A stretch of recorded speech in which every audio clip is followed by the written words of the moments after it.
Edappadi அணியிலிருந்தும் TTV Dinakaran அணியிலிருந்தும் தங்களிடம் 5 கோடி ரூபாய் வரை பேரம் பேசப்பட்டதாக ஸ்ரீவைகுண்டம் சட்டமன்ற உறுப்பினரும் ஓபிஎஸ் ஆதரவாளருமான எஸ்பி சண்முகநாதன் தெரிவித்துள்ளார்.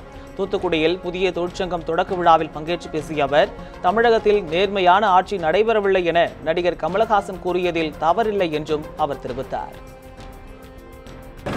எடப்பாடி அணியும் வராங்க, தினகரன் அணியும் வராங்க, 2 பேரும் பேசுறாங்க. அது டீலிங் என்ன கேட்டாலும் தர்றோன்னு சொல்றாங்க.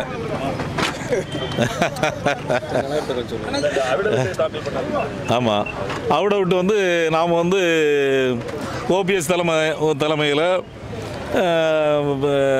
மதுசூதனை இவங்க தான் அப்படின்னு சொல்லி நாங்கள் தான் கட்சி அப்படின்னு சொல்லி நம்ம அவுட் அவுட் தாக்கல் பண்ணியிருக்கோம்.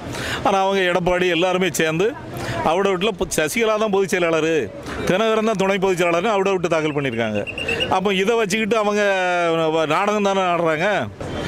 கூவாத்தூரில் பேசினதான் இன்றைக்கி வரைக்கும் நடந்துக்கிட்டு. கூவாத்தூரில் ரேட்டு பேசினாங்க, அதிலேருந்து தப்பி வந்ததா சொல்லி அவர் சரவண எல்லாம் பேட்டி கொடுத்துருக்காரு. எல்லாருக்குமே பணம் கொடுத்துருக்காங்க.